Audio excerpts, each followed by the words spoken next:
Now we're on the Tzadi Zayin of the Elamina Erisin, my timer. Why is it that an almana whose husband died and he was just an urus and she was just an arusa, why would they allow her to sell shalom b'fnei bezdin? We have a principle that balichovos, when they sell karka in order to collect their chov, they can only do so in bezdin. So let's say, for example, the balchov, the malva comes to collect the nechasim of the lover, and he wants to sell them on the market for the purpose of collecting his chov. That's something he has to do in bezdin. And here too, if she is selling for the purpose of haksuba, and she has no mizonos, then we should apply the universal rule of all balei chovos, and she cannot sell without the supervision of a bona fide bezdin.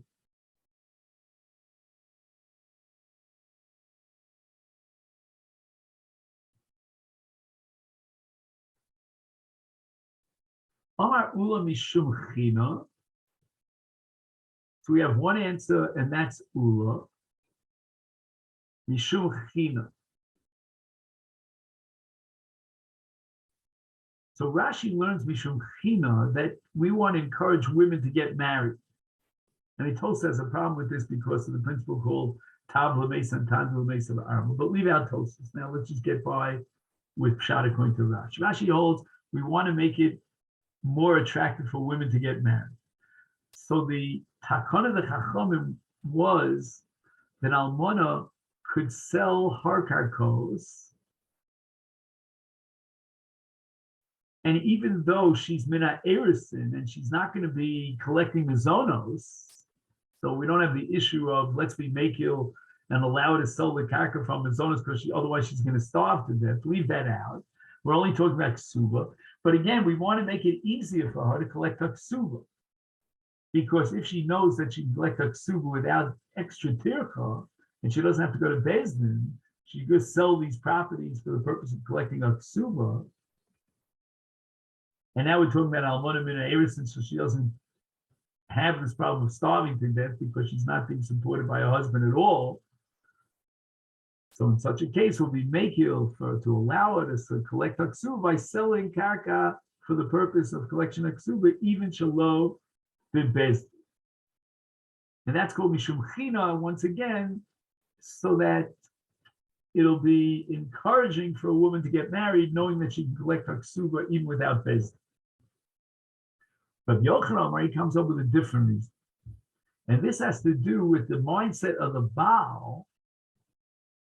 And Lefisha Eno the Rotza Shetisbase Ishto Bezdin, he gave her a shus to sell his own karka after his death, even without bezdin, because he doesn't want to embarrass his wife to have to show up in bezdin. There were many women who had snuos; they didn't want to show up in front of a public court. I mean, today, I don't have to tell you what goes on. Women are dancing with this and reading that, and they're not very embarrassed about that. But in front of the bezdin, b'chol zod, he didn't want to embarrass her, and that applies even during the erisin. So my benayu, iti benayu grusha. The nafkamina is going to be whether grusha could sell the karka for the purpose of collecting a ksuba, even shalom bezdin. According to Ula, a grusha comes under the purview of this takanis chachamim, because even a grusha, we want to encourage her to get married, and we want to tell her that there's a takana that if she wants to collect her ksuba, she doesn't need bezdin, she can sell the karka of her ex even without bezdin. Well, if we go according to Rabbi Yochanan, that doesn't apply to a grusha. He's not interested in protecting the integrity or the status and the public, position of his grusha. Grusha lo ichbas. He doesn't mind if she has to show up in Bezdin and she'll have to sell it in front of Bezdin. Now the Gemara wants to prove Rabbi Yochanan. Tnan, this is the Mishnah at the end of this Amud, Ugrusha lo timkar el bezdin. A grusha requires bezdin in order to sell properties for the collection of a ksuba. Mishleim l'an yomel fishein other roads such as dispasi ishto bezdin. Grusha lo if pasle. Why does she have to invoke the supervision of bezdin to sell the karka for the collection of a ksuba after she received her get?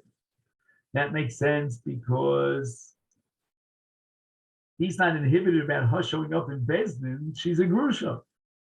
There's no issue of in a grusha that he would care whether or not she shows up in Bezdin.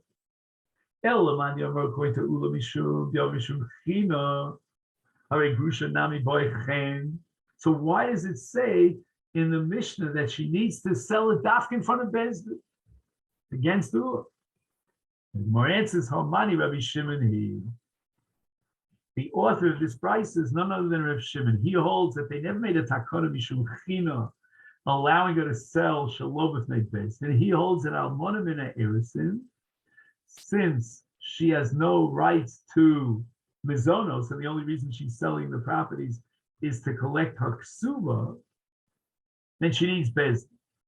The only time that the Chachamim were flexible, that's for the purpose of mizonos, and then they allowed her to sell shalom b'fnei beis, but not for the purpose of ksuba. So the Gemara asks the following kasha: Rabbi Shimon atanile reisha. In the reisha of the Mishnah, it says mina erisin lo timkar. So if an arusa can't sell the karka except with bezdin, then the same thing should apply to a grusha. She can't sell shalom b'fnei bezdin.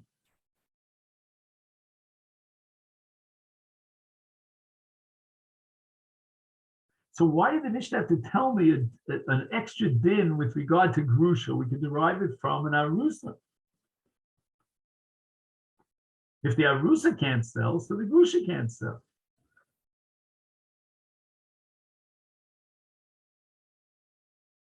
Because in both cases, there's no mizona. And that's the shita of Shimon, that if there's no mizonos, they were not matir mechira shalom b'fnei beis. So my answer is malde teim almona min erisin hu lo nafesh chein bida. Al grusha the nafesh chein bida emati boy chein. I would have thought that in the case of almona min erisin, and only in that case, she hasn't yet been married. She didn't have any intimacy with a man yet. She's only an arusa. Therefore, they know that she's motivated to get married. She can't say she already has in her record in the past a marriage experience. She really doesn't. So we're not going to inhibit her about getting married if we require that she has that extra step of tircha of showing up into Bezdin. And therefore they prohibited her from selling outside of Bezdin. She already had a relationship that reached its final stage of intimacy. And now you're going to tell her that she has to be matriach and all that in order to sell the karka.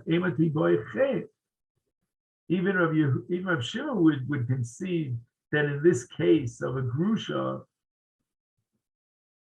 they can allow her to sell shalom b'fnei bezdin outside of bezdin, and therefore the Mishnah had to tell me explicitly that even in the case of grusha, she cannot sell outside of bezdin. And we have this also. So I'm sorry, ha nami tamina. In fact, in Gemara, don't we have a brisa that seems to indicate that within Rav Shimon, the din grusha, as we saw in the Sefer, it says kol she'ela mizonos. If she doesn't collect mizonos, Rav Shimon says she cannot sell outside of Bezdin. Ulasuye mai. What is this addition to the Mishnah coming to add? Lav, is it not? Latuye grusha. Then in the case of a grusha, and again, it doesn't matter whether it's a grusha min eris and a grusha min nesuin, she cannot sell shalom b'fnei bezdin. So why did the Tana find it necessary? What compelled him to write the Din of Grusha a second time? And the Gemara answers, "Lo, la tuye megoreshes the ena megoresh." Okay, now we get into a whole nother sugya here in the Gemara Masechet Kiddushin. Masechet Gittin, where a man throws a get towards his wife. He's got his rishus, that's called arba amas. She has her rishus, which is the circumference of a radius of arba amas. And the get fell somewhere in between him and her. We're not sure if it fell in her rishus and she's megureshes, or it fell in his rishus and she's not megureshes. So that's called safek gerish.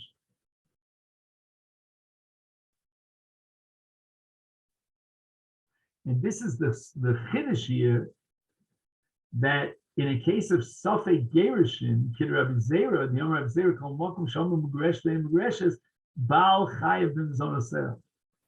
That even in a case where maybe he divorced her, but we're not sure about it, he still has to pay mizonos, which is, which shall I say, undermines the principle of Motzi Mechaber Levarayah.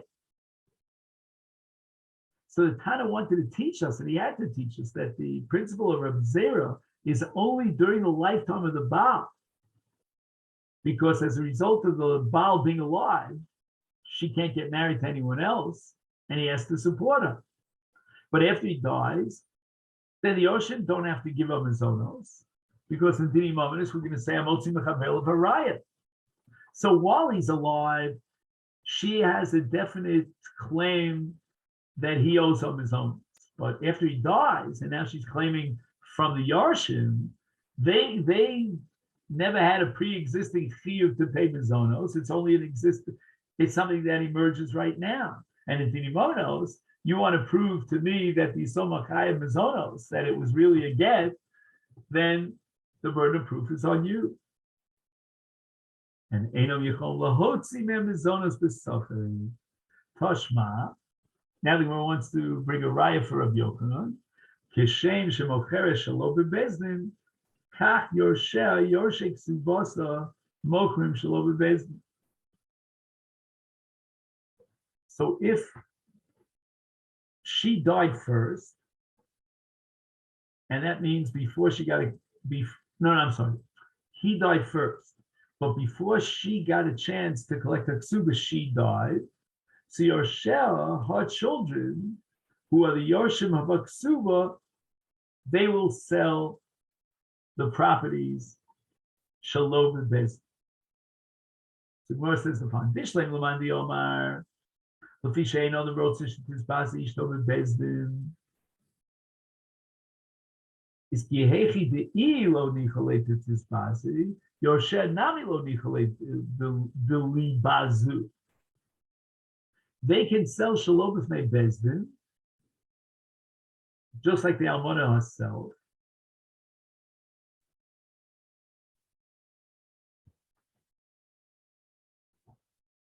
Because the late husband / father was not happy with the possibility of his Yarshim having to show up in Bezdin.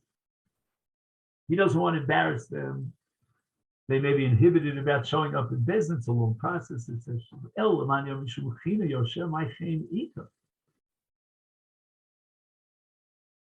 what's going on over here? The Yarshim are men. We just finished saying that Chain is because we're afraid that she'll be inhibited to get married. But in this case, obviously there's no Chain, and why should we make a takana that they can sell the karkos shalom if they bezdin? You're telling us mishum Chain.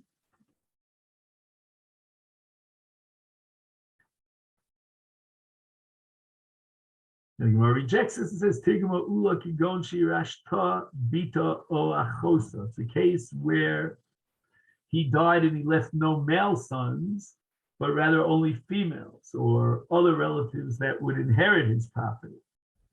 And now we have a good enough reason to make a takana that they should be able to sell shalom b'fnei bezdin, because they themselves will want to get married to men, this bas or this achos. And if you're not going to allow them to sell shalom b'bezdin, they see that the whole ksuba is so complicated, requires so much that they don't really rely on the ksuba, and therefore they're not going to be so eager to get married.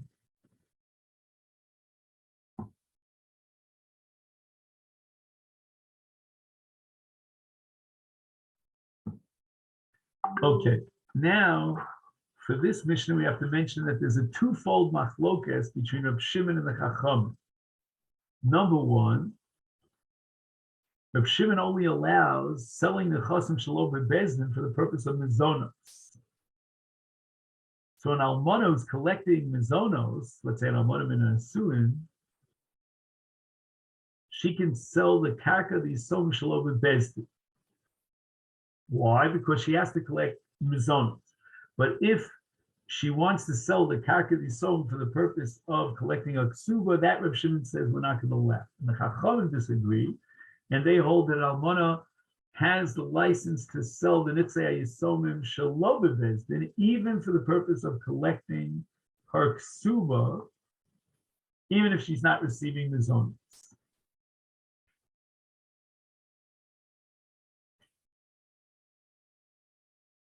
Again, we're talking about selling outside of bezdin without bezdin shel mumchim, but she definitely needs Gimel and Yotos, who are experts in Shuma.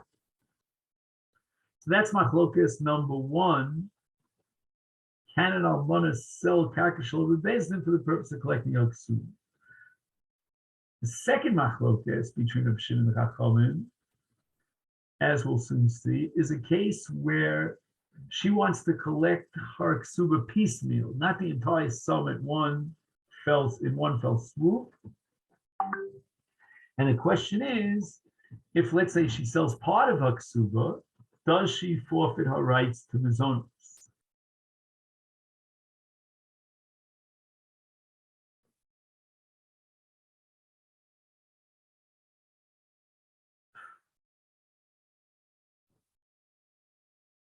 So according to Reb Shimon, she loses her mizonos once she sells even part of her ksuba. According to Chachamim, since she still has an outstanding chelek, a portion of the ksuba to collect, she doesn't lose her mizonos.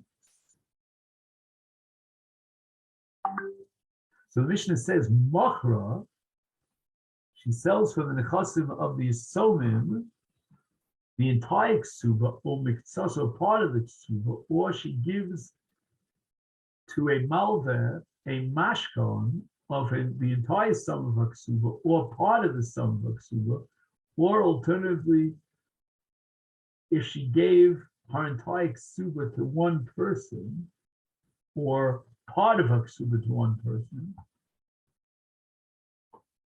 So in all these cases, she loses her mizonos. But notice again, she sold or was memashkin the entire ksuba. Is therefore lo timkar sashat el bebezdin. This is again Reb Shimon, who holds that almana, even if she collected only part of her ksuba, she loses mizonos from the yisomim.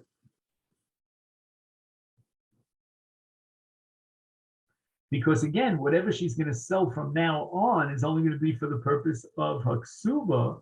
And Rabbi Shimon holds that if you're selling karka for the purpose of collecting the ksuba, you must do it in front of Bezdin, or Bezdin is going to oversee the process. Chachamim omrim, mocheres afilu arba v'chamisha pa'am. She can sell the nitzei yisomim for the purpose of collecting a ksuba 4 or 5 times, meaning piecemeal. And even though she collected part of her ksuba, as long as she didn't collect the entirety of her ksuba, she hasn't lost mizonos. Umocheres mizonos. Now, this mechira of mizonos, according to the Chachamim, in a case where she didn't sell the karka to collect the entirety of her ksuba, is even shelo bebezdin. Because seves lemizonos macharki. And when she sells the karka for the purpose of collecting mizonos, she should write in the shtar, and we'll see why, that this karka is being sold for the express purpose of collecting her mizonos. And that's what we call an eitzah tova that the Chacham are giving her. because they don't want to say that all the karkos that she sold were only sold for mizonos, which means that she's a rav tanit, she's like a gluttonous person, and nobody's going to want to marry her. Now, until now, we spoke about an almona. Now the Mishnah adds a grusha lo timkar ela bebezdin. And if she's already a grusha, she should sell, and she could only sell in the presence of a bezdin. Again, that all has to do with the heter to sell outside of business. If it's because of Adam, ein Adam rotzer sh'tisbaze ishto bebezdin, that doesn't apply to a grusha. If the reason for the heter and almana shelo bebezdin is because of china, then it should apply to a grusha as well. So the Gemara says, Masnisa, the Tanakama of this Mishnah, who holds that if an almana sells part of her ksuba, she loses her mizonos. Money, who is it? And he more answers Rabbi Shimoni. Rabbi Shimon holds that once a woman collects part of a ksuba, she no longer maintains her rights to mizonos. Tisanya machra, if she sells the entirety of her ksuba. Mishkina, if she sells the entirety of her ksuba. Or asa ksuba potaki, who was designated for the collection of the balchov, li'acher, for somebody else. Ein la mizonos, divrei Rabbi Meir.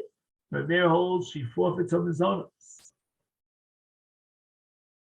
Because Rabbi Meir, who's the Tanakame, he holds that only if she sells or mimashka the entire ksuba, then she forfeits mizonos. But if she only sold part of the ksuba, then in lieu of the outstanding debt to pay the rest of the balance of the ksuba, she can get mizonos. Rav Shimon Cholek, he disagrees. V'yomer af al pi shelo machra v'lo mishkina ksubasa elo b'machatzisa ibda mizonos seha.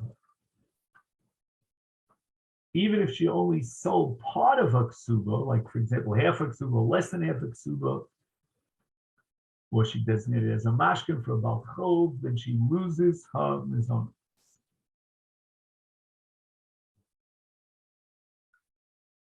Now, what is the reasoning, the logic behind this machlokes between Rabbi Meir and Rabbi Shimon? Where Rabbi Shimon says she only loses mizonos if she sold the entire ksuba, and Rabbi Shimon holds she loses mizonos even if she sold part of the ksuba. So this has to do with a principle, which the Gemara is going to see as a universal principle all over Shas, of din mitzas kedin kulo. L'meimer should we assume that Rav Shimon Sover lo amina mitzas kesef kekol kesef, Rabbanan Sabri amina mitzas kesef kekol kesef. So we'll start with the Rabbanan. I think it's a little easier if we go backwards. And the Rabbanan hold mitzas kesef kekol kesef.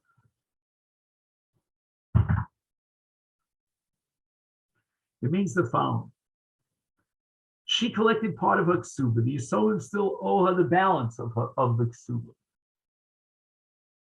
And that's called mitzas kesef kekol kesef. So part of the din is like the whole din. As long as the Yisomim owe her even ktsas kesef ksuba, it's as if they owe her the entire ksuba and she still eats mizonos. Whereas Reb Shimon rejected this principle of mitzas kesef kekol kesef, and therefore he holds that the Tnai Ksuba, the way it was formulated by the Takonis Chachamim, is that as long as the Yisomim are chayev to pay mitzas kesef of her Ksuba, her din is like the din of someone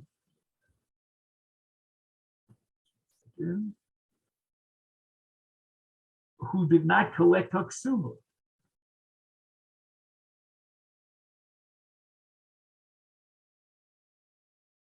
No, I'm sorry. That's the Rabbanan, right? The Rabbanan mitzvahs kesef, kikol kesef. It means she did not collect her ksuba, and dechayev the whole ksuba. Therefore, she eats mizon. Rab Shimon rejects this, And he's not willing to say that as long as the Soma are obligated to pay mixas kesef ksuba, they have the same din as if they have to pay the entire kesef ksuba.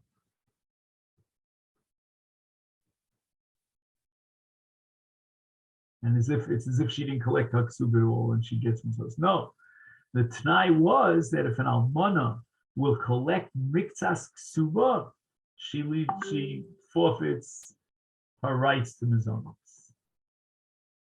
And now the Gemara is going to enter into an entire discussion about a Kohen Gadol marrying a Bogeres who only has mixas besulin, because there's a principle with regard to Bogeres that kolu besulel. So the Gemara says, "Ipcha shaminale," we're going to prove from a brisa about a Kohen Gadol marrying a Bogeres. That Reb Shimon holds that mixas kikol, just the opposite of what we just established, and the Chachamim hold mixas lav kikol, meaning what's the status of a woman who, when she became a Bogeres, she doesn't have her entire besulin, she only has mixas besulin. Can she marry a Kohen Gadol, Bisanya? And now we start with Rabbi Meir's shita. In the case of a Kohen Gadol, the Torah says, it means that Rabbi Meir holds that a Bogeres doesn't have her entire besulin. She only has mixas besulin, and therefore she's not like a besula. We're not going to say that mixas is kikol, which is exactly the svar of the Chachamim earlier. So Bogeres cannot marry a Kohen Gadol. Rabbi Elazar, Rabbi Shimon Machshir, they allow a Kohen Gadol to marry Bogeres because mixas besulin is like kol besulin. So it's just the opposite of what we saw earlier. So Gemara answers Hasan b'kroi pligi. That machlokus between Rabbi Shimon and Rabbi Meir has nothing to do with the question of mixas kekol, but rather it's a question of how to read a pasuk and how to darshan a pasuk. Because there's an extra yud in this in the word besulel. Rabbi Meir sovar. It says isha besula yikach, and that's makshir for Kohen Gadol afilu mixas besulin. So if we only had the word besula without the word besulel, we would have said that since a Bogeres has mixas besulin, Rabbi Meir holds that we would be matir to a Kohen Gadol. But besulel, the Torah added the word yud, and that's a mir to tell me that Kohen Gadol can only be permitted to marry ad the ika kula besulin. She has to have all her besulin. And a Bogeres, since kol besulel, she doesn't have what we call besulin shlemim, therefore she's enjoined from marrying a Kohen, meaning a Kohen Gadol. Now, keep in mind that if a Bogeres is psula to a Kohen Gadol, that's the shita here of the Meir, then how much more so in the case of a Ba'ula Shalom Kedarka, which is also like mixas psula.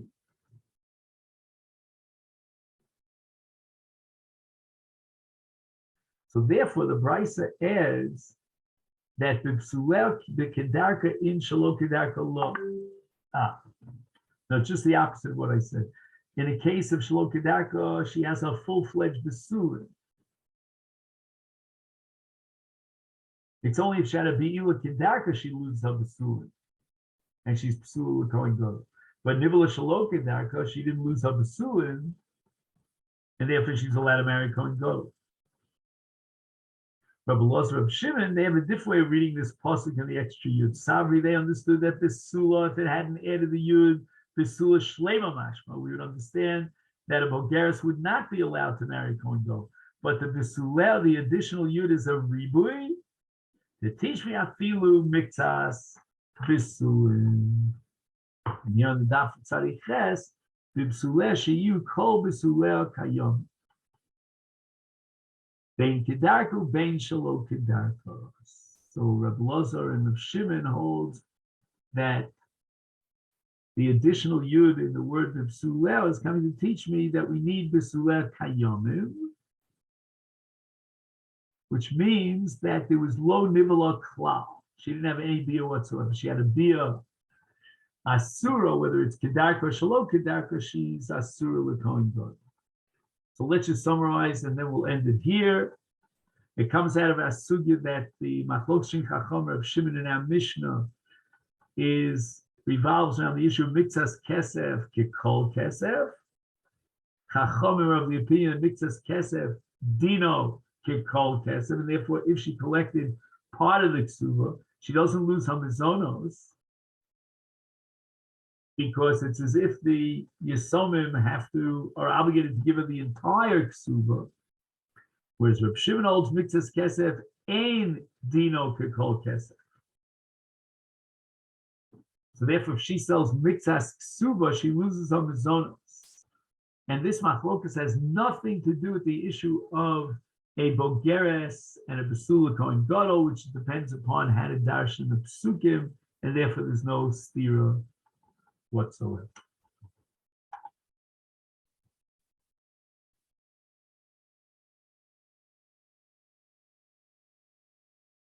So here's where we're going to stop. So let me take this opportunity to wish you a good moed.